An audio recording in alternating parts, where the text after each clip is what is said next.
I had barely stepped out of the airport when the reality of moving to America hit me like the humid night air. Loud, strange, overwhelming. Neon signs flickered in the distance. Voices blended in a language that still felt foreign in my ears.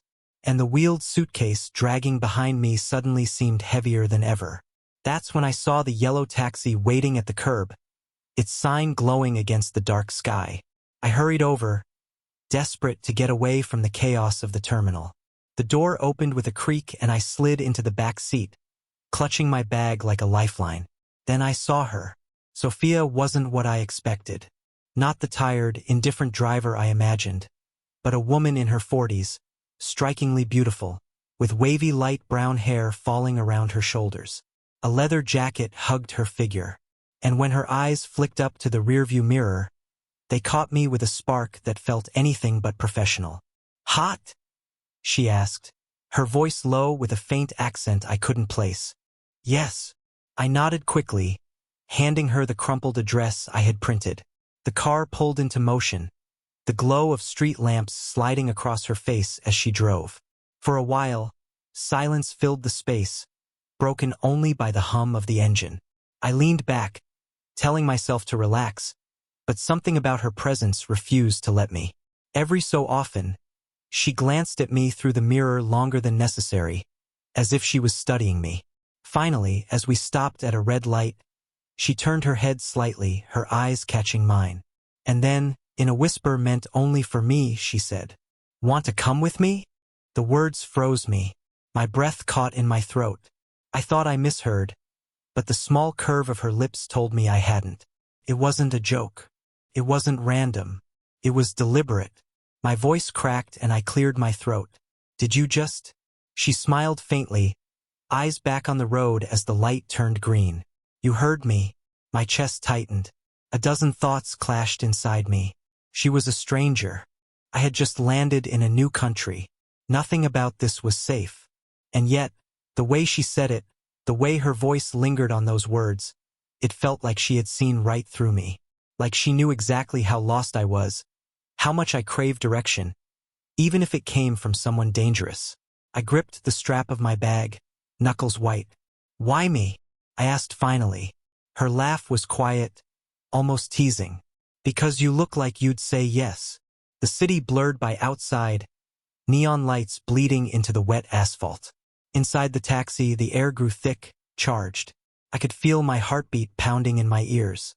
She didn't need to touch me, didn't need to move closer. Her words alone pressed me against the edge of something forbidden. I opened my mouth, searching for a reply. But before I could speak, she reached out, turning down the music on the radio.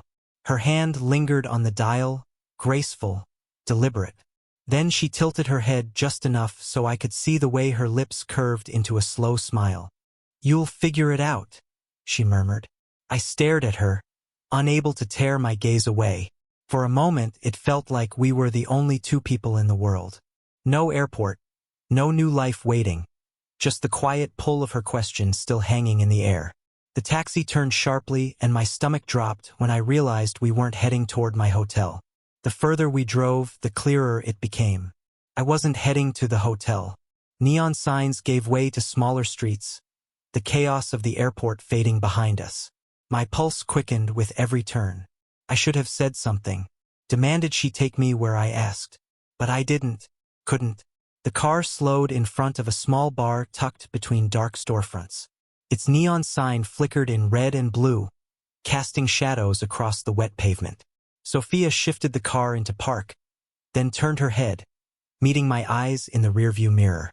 "Come," she said simply, not a request, command wrapped in silk. Before I knew it, I was following her inside. The bar was dim, warm light spilling over wooden tables. A jukebox hummed in the corner, a low melody that seemed to slow time. She moved like she owned the place, nodding to the bartender, who greeted her with familiarity. I trailed behind, feeling both out of place and inexplicably pulled toward her gravity. She slid into a booth near the back, gesturing for me to sit across from her. Without asking, she ordered 2 drinks. When the glasses arrived, she pushed one toward me, her fingers brushing mine just long enough to send a shiver down my arm.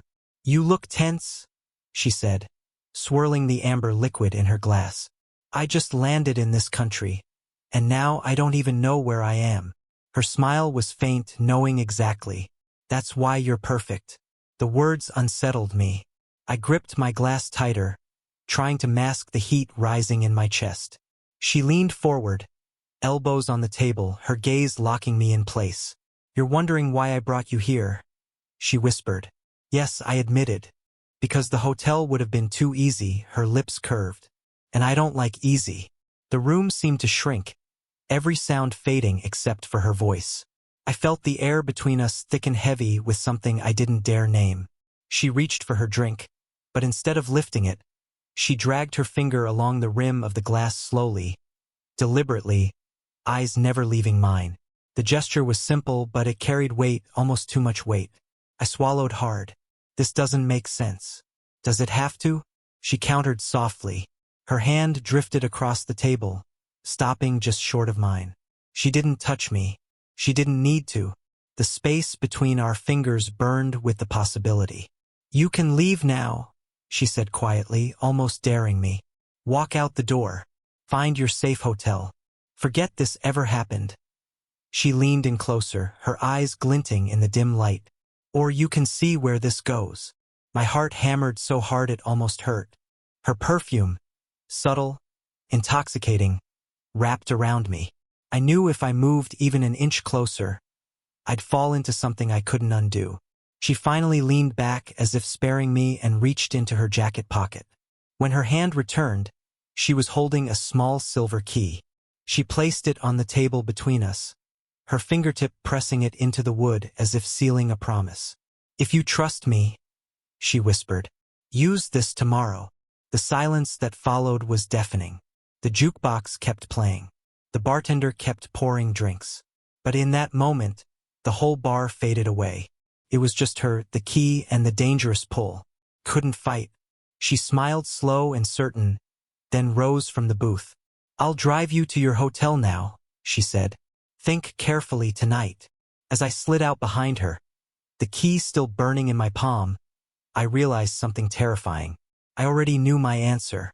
The key felt heavier than it should have. All night, I turned it over in my hand, as if its weight carried a decision I wasn't ready to make. My hotel room was quiet, sterile, exactly what I thought I needed. But the silence pressed in, leaving me restless. Every time I closed my eyes, I heard her voice again. "If you trust me, use this tomorrow."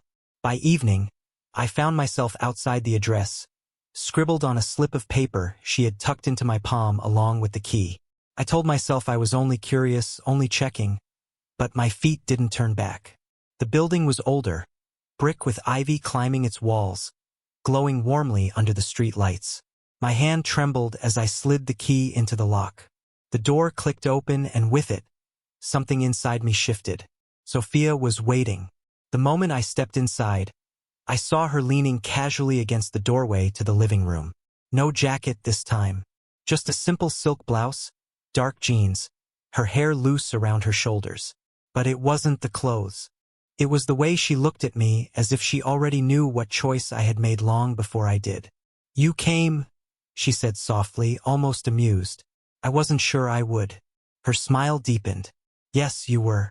She moved toward me slowly, deliberately, as if closing the distance was part of the game. The apartment smelled faintly of wine and jasmine.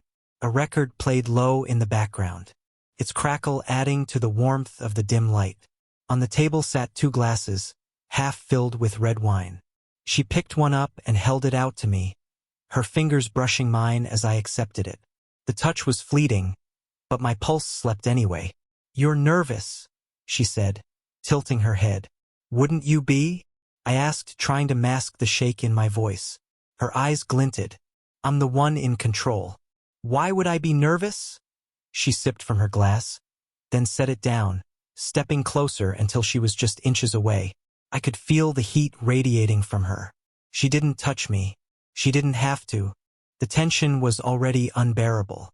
"You should know," she whispered, her voice low. "I don't invite just anyone here." Her hand lifted, stopping just short of my shoulder, lingering in the air. That almost touch burned more than contact ever could. My breath hitched. "You're trembling," she observed. "Don't worry. I'm not dangerous unless you want me to be."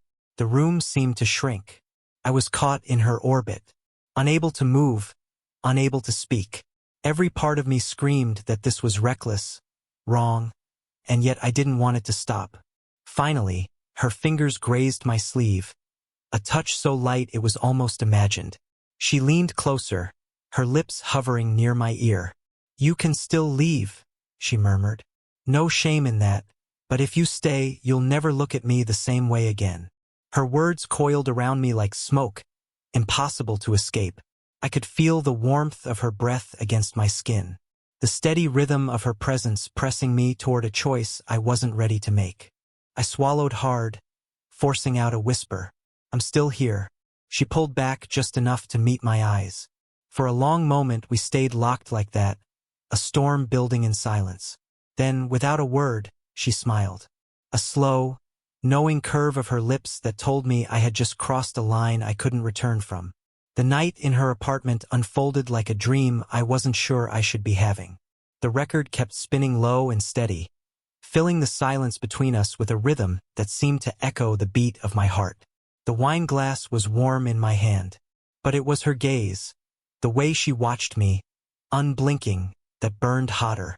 Sophia sat on the edge of the couch, one leg crossed over the other, her blouse slipping just slightly as she leaned forward. It wasn't intentional, or maybe it was. Every move felt choreographed, but with the kind of elegance only someone like her could carry. "Relax," she said softly, tilting her head. "You look like you're waiting for something to happen." "Maybe I am," I admitted, my voice quieter than I intended. She smiled faintly, the kind of smile that revealed nothing and promised everything. She lifted her glass, swirling the deep red liquid, then set it aside untouched. Her hand lingered on the rim of the glass for a moment before she shifted closer, the couch dipping under her weight. "You still think you're here by accident, don't you?" she whispered. Her shoulder brushed mine, just barely, but the contact sent a jolt through me. I turned to look at her, but she was already studying me, her eyes sharp and unreadable. My voice faltered. "I don't know what this is. It's not supposed to have a name," she said. Her tone was calm, but underneath it lay something dangerous. "Sometimes it's better that way." She reached up suddenly, brushing an imaginary crease from my shirt. The gesture was innocent, but the way her fingers lingered, the way her nails barely grazed the fabric. It wasn't. My breath caught, and she must have heard it because her lips curved into that quiet, knowing smile again. "You're trembling," she murmured. "Still, I told you I've never." The words tangled in my throat. Her eyes softened for a fleeting moment, then sharpened again, like she had pulled back the curtain just long enough to show me there was something human beneath all that control. She leaned in slowly, so close that her hair brushed against my cheek. I froze, caught between pulling back and moving closer. My chest ached with the weight of everything unsaid. "Not yet," she whispered, her lips stopping a breath away from mine. "You're not ready." The silence that followed was louder than the music, louder than the city outside. Couldn't move, couldn't think. My entire world narrowed to the heat of her body beside me and the lingering echo of her words. Then she pulled back just slightly, her eyes locking on mine with deliberate precision. "You think you're in control," she said softly, "but you're already mine. You just don't know it yet." Her hand slid down my arm, slow and deliberate, until her fingers found my wrist. She held it there, her touch light but firm, like a tether. My pulse raced under her fingertips, betraying me. "You can still leave," she said again, echoing her words from before. But this time her tone was different. There was no mercy in it, only challenge. I swallowed hard, the decision crashing over me like a wave. "I'm still here," I whispered. Her smile deepened, satisfied. She released my wrist and stood, walking toward the window. The city lights spilled across her silhouette, outlining her like something untouchable, unreal. When she turned back, her voice was calm, certain. Then tomorrow you'll follow me again. The record clicked softly in the background, the night heavy with everything that almost happened and everything that still could. The next night, I told myself I wouldn't go.